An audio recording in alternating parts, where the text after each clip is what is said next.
Caio, falar nisso, tem uma pergunta política para fazer para você. Você quer que faça no chat ou agora? Pode fazer agora, se você então, quiser. Então vamos lá. Deixa eu ler para você aqui, ó. É o seguinte. Caio, tendo em vista o caráter dos políticos e partidos atuais, como um cristão deve escolher em quem votar, mantendo a matriz do Evangelho? Por exemplo, como o Evangelho se aplica em relação à defesa do Estado, o uso da violência, o direito oficial de usar a violência em caso de perigo? É possível um cristão ser policial, soldado do fronte, por exemplo? O Evangelho só dá para ser vivido individualmente? Como as implicações dele devem se transformar em esperanças públicas? Especialmente porque Jesus disse: Pai, eu não rogo pelo mundo, mas sim por aqueles que tu me deste no mundo. Bom, mas ele também disse: eu não te peço que tu os tires do mundo, e sim que tu os livres do mal. Ele também disse: vós sois o sal da terra. Isso acaba com essa pergunta aí, como é que foi de... O Evangelho é só para a dimensão individual? O Evangelho só dá para ser vivido individualmente? Como as implicações dele devem se transformar em esperanças públicas, especialmente porque Jesus disse: Pai, eu não rogo... Isso aí eu já respondi, mas é a coisa do individual foi que me chamou a atenção. Só dá para ser vivido individualmente? Porque é isso que produz o sal dentro do saleiro. É essa visão de que eu creio no Evangelho, mas o Evangelho só dá para ser vivido individualmente, no máximo, e em ambientes controlados, operações sob controle do Evangelho. É esse espírito que cria o ensimesmamento que produz o sal no saleiro. Esse pessoal que vive, que é sal naquele saleiro religioso. Quando Jesus diz: vós sois o sal da terra, o que ele está dizendo? Ele está dizendo que o Evangelho tem que ter implicações planetárias.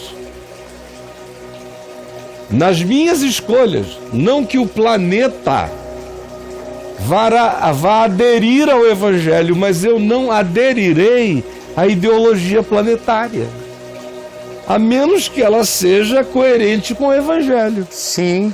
Do contrário, o Evangelho é maioria em mim. É maioria em mim. Eu estou orando todo dia: seja feita a tua vontade, assim aqui na terra como no céu.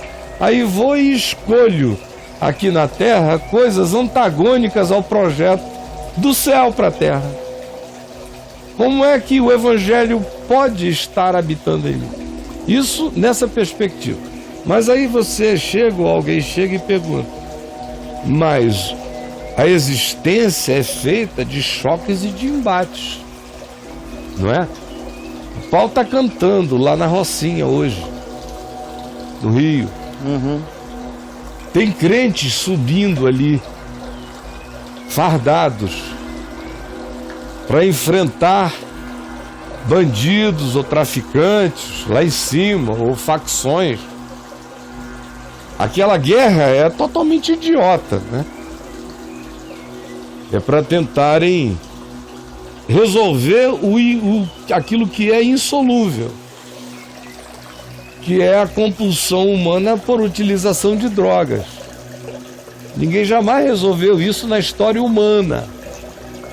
E eles acham que podem resolver com bala. Conclusão: ficam se matando uns aos outros numa guerra insana, defendendo uma montanha de bosta, e as drogas são a trincheira, enquanto eles se matam uns aos outros, para lá e para cá. Então a guerra é louca, mas tem irmãozinho fardado subindo agora ali. Claro que a maioria deles não está ali por vocação. A maioria deles está ali por necessidade. Se pudessem ganhar melhor fazendo outra coisa, não se colocando em risco, a maioria deles não se colocaria. Mas precisa. Uma vez que precisa, vai-se.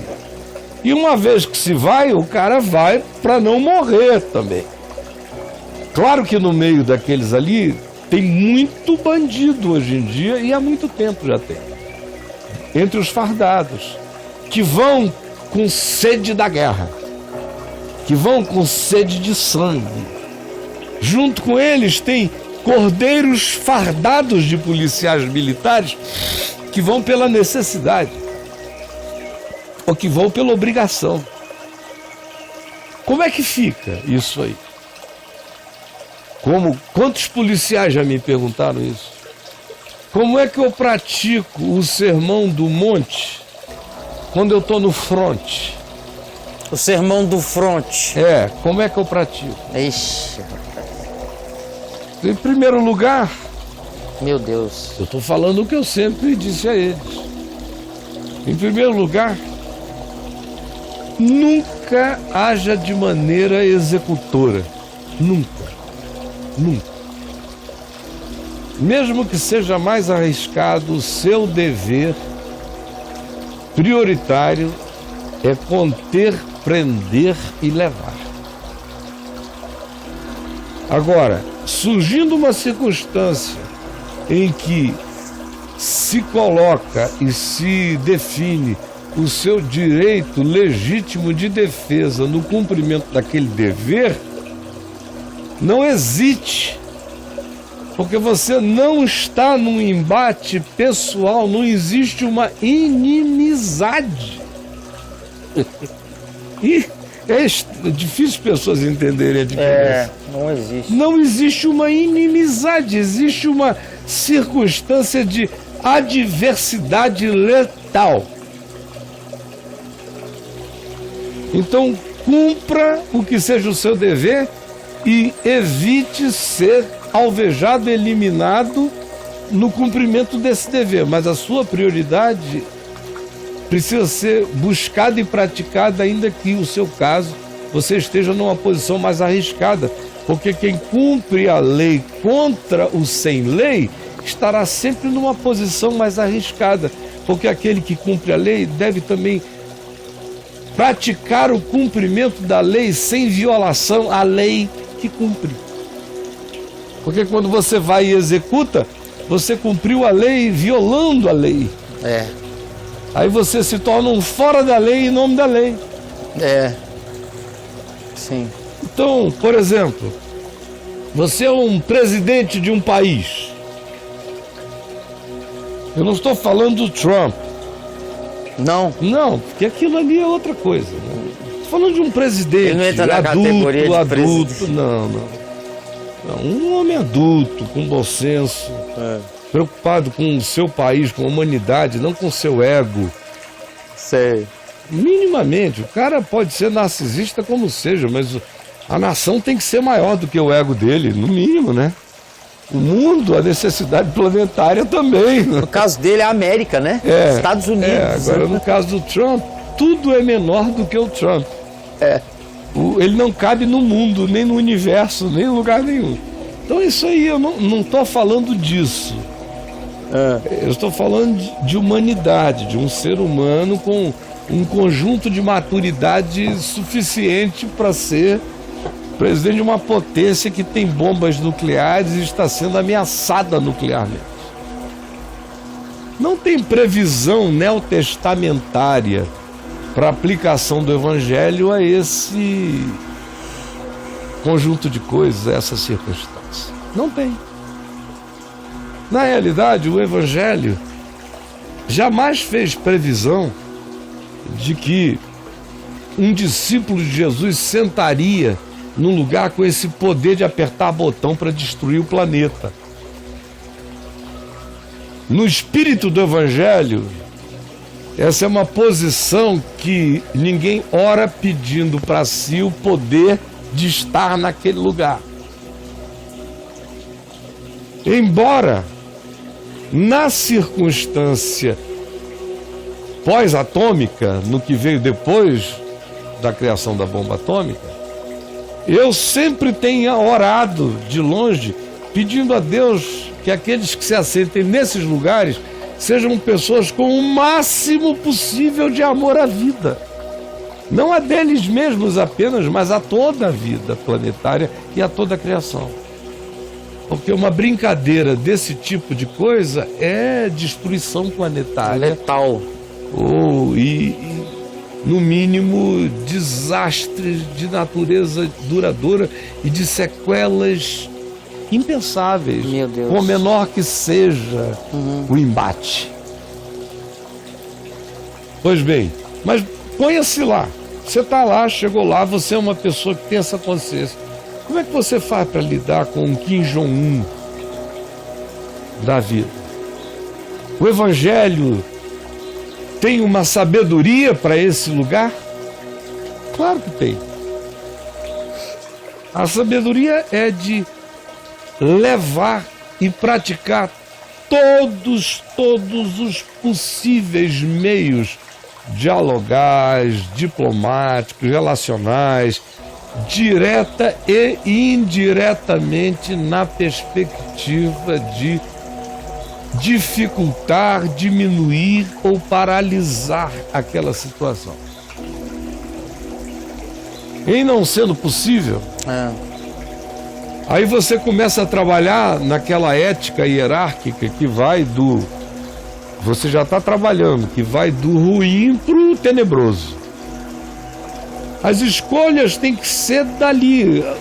O ruim é como vai ficar se isso continuar como está. E o tenebroso é o embate em si e como ele pode acontecer.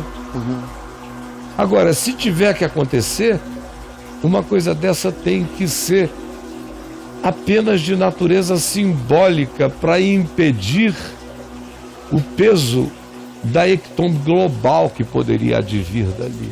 Ou seja, é como quem está com um câncer e elimina cirurgicamente o tumor antes que ele dê metástase. Mas é tudo nos extremos da incontrolabilidade. Isso nunca é uma política, isso nunca é uma prioridade, isso nunca é um discurso, isso nunca é uma fala, isso nunca gera uma provocação, como a gente vê acontecer.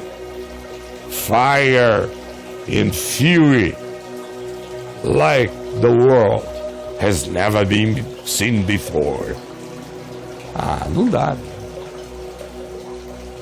Será fogo e fúria, como o mundo nunca viu antes. Onde Cristo poderia estar nessa frase, para não falar nesse coração? É claro que se eu pudesse eleger, e estivesse diante de mim para eleger em Roma é uma bosta. Mas se eu pudesse eleger entre Calígula,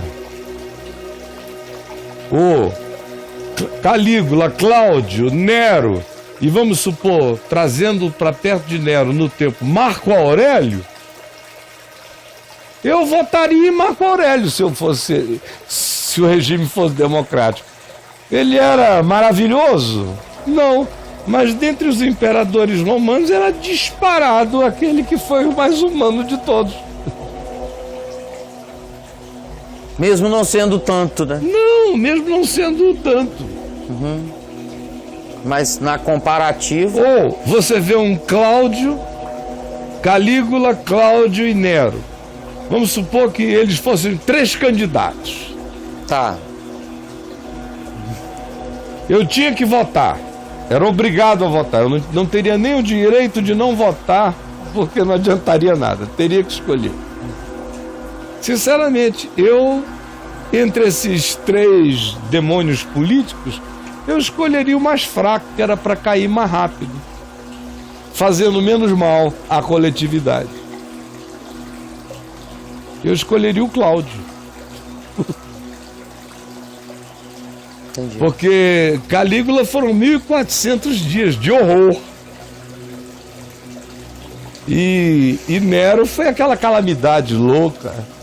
Roma virou um teatro dramático onde os cidadãos eram os protagonistas da catástrofe. E os cristãos foram alguns dos mais importantes protagonistas do drama daquele teatro macroteatro do Tártaros, Nossa. em Roma. Eu iria no Cláudio, que era um pervertido sexual, mas que teve muito pouco poder. Ele foi controlado pelo Senado. Então, quando chega uma hora em que você, como cristão, olha, não tem alternativa parecida com o Espírito de Cristo, aí você tem que escolher a menos dessemelhante, ou a mais fraca na sua capacidade de infligir poderosa e potentemente injustiça e perversão aos homens. Porque dificilmente você está escolhendo entre coisas ideais. Eu, por exemplo, sei que o pessoal gaysista, direitista, americano, os mesmos que elegeram o Trump, e no Brasil são os que vão eleger o Bolsonaro, odiavam o Obama. Odiavam o Obama. Não tinham coragem de confessar que é porque ele era preto, porque o pai dele era islâmico, a mãe dele uma negra americana, porque ele morou na África, embora tenha nascido no Havaí ou numa ilha dessa, e quiseram botá-lo nascendo na Nigéria, porque quem não nasceu em território americano não pode ser presidente dos Estados Unidos. Aí ficaram aqueles primeiros 4 anos ouvindo essa baboseira. E foi um dos melhores presidentes que a América já teve. Foram 8 anos sem guerra. O Bin Laden foi atingido cirurgicamente, não a família toda dele, com o mundo em volta, com mais uma tribo inteira dizimada. Não, vai tira o cara sem espalhafato. Foi certeiro. Foi sepultado no mar. Não tem peregrinação para lá, para onde ele está. Enfim, é o que um cristão pede para acontecer? Não, mas não tendo outra situação e você tendo que exercer o poder de onde você está, é uma maneira absolutamente menos provocadora de maldades posteriores.